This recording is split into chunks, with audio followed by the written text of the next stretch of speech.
Hello and welcome to Cashmatics.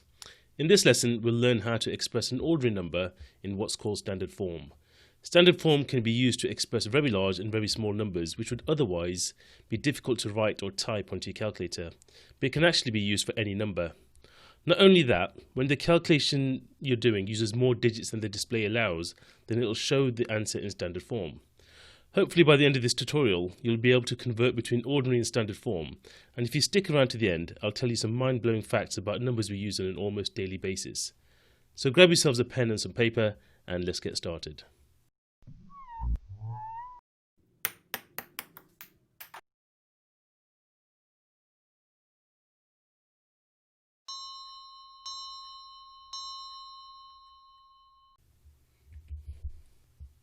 Now before I explain what standard form is, we need to understand powers of 10. Okay, so have a look at this list down here, and what I'm going to do is I'm just going to fill in the answers to these powers of 10. So 10 to the power 4, that would be 10,000. 10 to the power 3, remember that's 10 times 10 times 10, that would be 1,000. 10 to the power 2 would be 100. 10 to the power 1 is just 10. And if I follow the pattern here, if you can see I'm just dividing by 10 each time. So 10 divided by 10 is 1. And in fact, anything to the power 0 is 1. 10 to the power minus 1, I'm just going to follow the pattern. That would be 0.1. This would be 0.01, 0.001, and 0.0001. Now, the significance of these powers will come into play once we start talking about how to express a number in standard form. But the ones I want to focus on are these ones down here. And what I want you to actually think about is this. If I had a number like 75, 75 multiplied by 0.1 is actually the same as 75 divided by 10. Okay? And remember, if the 0 point can be expressed as 10 to the power minus 1, then 75 multiplied by 10 to the power minus 1 is exactly the same thing. Okay? So let me just do one more. If I wanted to do something like 753 multiplied by 0.001. Okay, so that means the decimal point, which originally would have been here, goes back 3 spaces, so 1, 2, 3. The answer would be 0.753. But I can express the same calculation as 753 times 10 to the power minus 3. Okay, so I want you to remember that for when we start doing standard form with small numbers. So what is standard form? A number expressed in standard form is expressed in the following way. You have a number multiplied by 10 to the power of some number. Okay, and this number over here must be an integer. Okay, so it must be a whole number. And a must be less than 10 but greater than or equal to 1. Okay, so it can be 1 but it can't be 10. So 9.98 is fine, but it can't be 10, but it can be 1. Okay, so this is the standard form that we're going to try to aim to convert our numbers into. Okay, and I'll explain how it all works in the next slide. So what I'm going to show you first is how to express large numbers. And the key to all this is to break it down into something you understand. Okay, so the first thing I need to do is I need to extract a portion of this number which is between 1 and 10. And what I mean by that is just look at the digits and put the decimal place somewhere so the number is between 1 and 10. So I'd have to put it here. Okay, so that would be a 4. Okay, so I'm not worrying about these zeros because those zeros aren't important right now. So 4 is the key number, and then I look to see what do I multiply 4 by to get this number. Okay, and hopefully you can see that would be 4 times 1,000. And all I do then is express the 1,000 as a power of 10. So that would be 4 multiplied by 10 to the power 3. Okay, and that's that number converted into standard form. Let's have a go at this one here. So where would the decimal point go here? It'd have to go between the 1 and the 5. So the number I extract is 1.5. Then I look to see what I'd multiply it by. Okay, so if it's over here, 1, 2, 3, 4. Okay, so that's 10,000. And 10,000 is 10 to the power 4. Okay, so that's that number converted into standard form. And hopefully you're getting the gist of this now. So I need to find the decimal point's position, so it needs to be right there, so it needs to be 7.25. So remember, it has to be between 1 and 10, multiplied by, now let's have a look, 1, 2, 3, 4, 5. So that's a 1 with 5 zeros.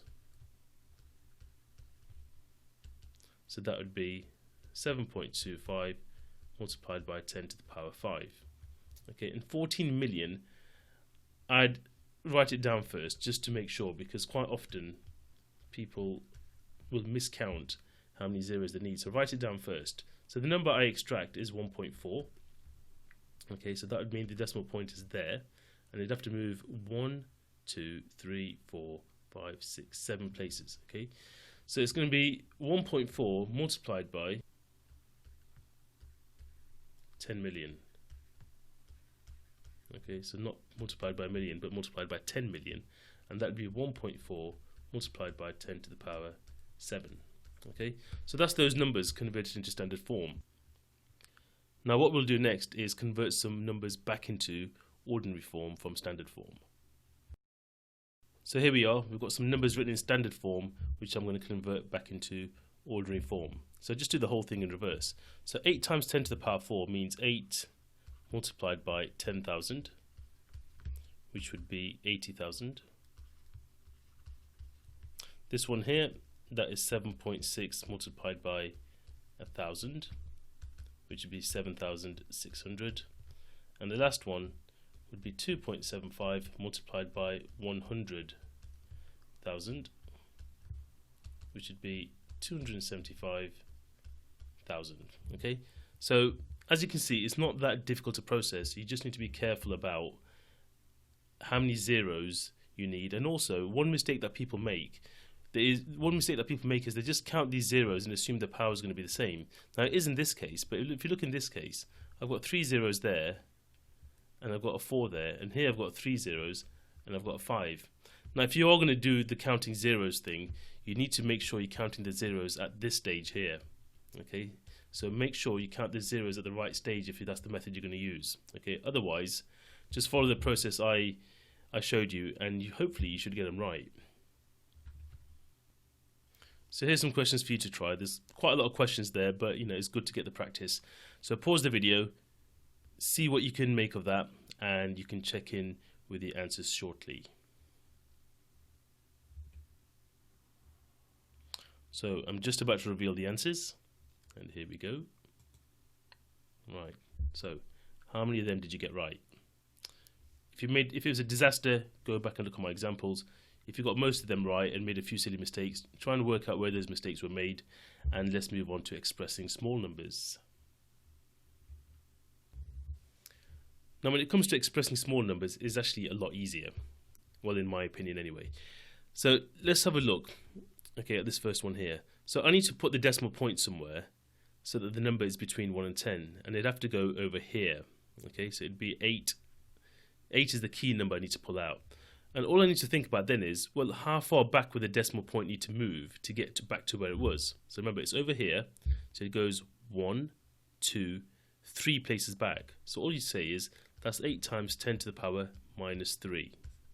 Okay, this one over here, decimal point would have to go between the 1 and the 4 to make it between 1 and 10. So 1.4 is the key number. And if it was here, it'd have to go back 1, 2 places. So multiplied by 10 to the power minus 2. This one here, this would be 1.05 multiplied by 10 to the power minus, now let's have a look, if it was 1.05, the decimal point would be here, 1, 2, 3, so times 10 to the power minus 3, and this one here, hopefully you're getting the hang of this now, 2.85 multiplied by 10 to the power minus, so let's have a look, it would have been over here, 1, 2, 3, 4, 5, okay, times 10 to the power minus 5.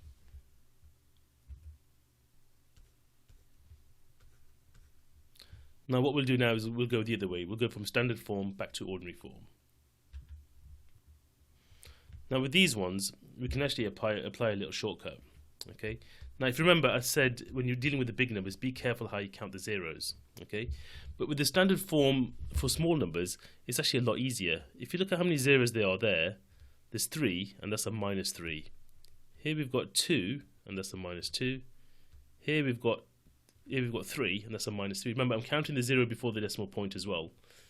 And here we've got 5 zeros, and that's a minus 5. So there's actually a nice little gimmick we can use. Okay, for small numbers, the number of zeros that go before the first digit okay, the first non-zero digit, is the same as the power you got over here. Okay, it's a negative power, but hopefully you understand what I mean. So here I would need 4 zeros. So it starts with 0.000. So there's my 4 zeros, 6. All right. This one here would be 0.00. So there's my 3 zeros, and then 1, 2. And this one here, I need 5 of them, 0.0000275. And it's as straightforward as that. But if you want to understand why it works, let's have a look at this here. Okay, so 6 times by 10 to the power minus 4 actually means 6 multiplied by 0.0001. Okay, and if I was to do that, that's the same as 6 divided by 10,000, right? Which would be 0.0006. Okay, so that's the other way you can think about it. It's entirely up to you. Okay, I'd suggest use this method, but obviously you need to remember this method because it is a bit of a gimmick, but it works really nicely for expressing small numbers. Anyway, I'm going to put some questions up, give them a try and see how you get on. Right, so here you go. Here's some questions for you. Pause the video, give these a try. Be careful with the last two on the left hand side, the tenths and the thousandths. Remember which column they're going to be in. And I'm pretty confident you'll be able to get these right. So pause the video and give them a go, and you can check the answers shortly. Right, so I'm just about to reveal the answers.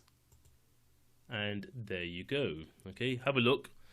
Hopefully you've got all of those right. These smaller numbers are actually easier in my opinion than the bigger numbers.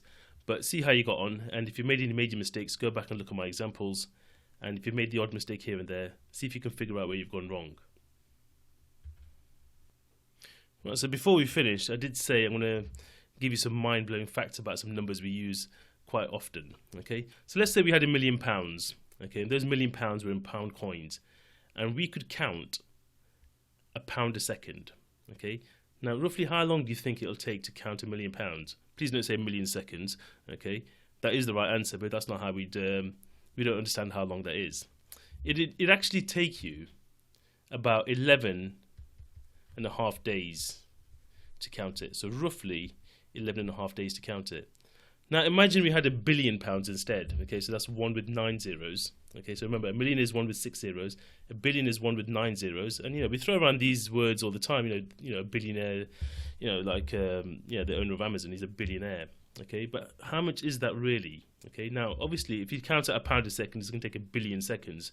But to understand how big 1 billion seconds is, we need to convert it into a more usable unit. Okay, and it is actually going to take you approximately 32 years to count that money if you count it at the same rate as you counted 1 million. Okay, and other numbers which we use quite regularly in science, okay, and that is Avogadro's constant, okay, which is 6 multiplied by 10 to the power 23. Okay, that's a 6 with 23 zeros on the end, right? Now that's the number of atoms in 1 mole. Okay, so if you had a gram of hydrogen, it would have that many molecules of hydrogen in it. Now that would take an awful long time to count. Imagine if this is just 9 zeros, that's got 23 zeros, that's a long time. But let's say we could count that. Okay, let's say we could count that at a rate of 1 billion a second. Okay, so you could count those hydrogen atoms at a rate of 1 billion a second. How long do you think it'll take you to count those? Okay, it would actually take you 19 million years to count those hydrogen atoms if you're counting them at a rate of 1 billion a second. Okay, that's like counting all this money that normally takes 32 years if you count it as at 1 a second, counting all of that in 1 second instead.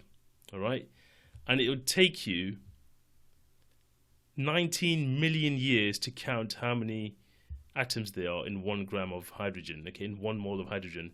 And to me, that is mind-blowing, right? So these numbers that we use and we express using standard form, these are mind-blowing numbers, okay? And the maths just makes it so easy, right? Anyway, hope that's blown your mind as much as it has mine. But next time, what we're going to be looking at is how to perform calculations with numbers in standard form, okay? So we're looking at how to multiply, subtract, divide, and add numbers in standard form.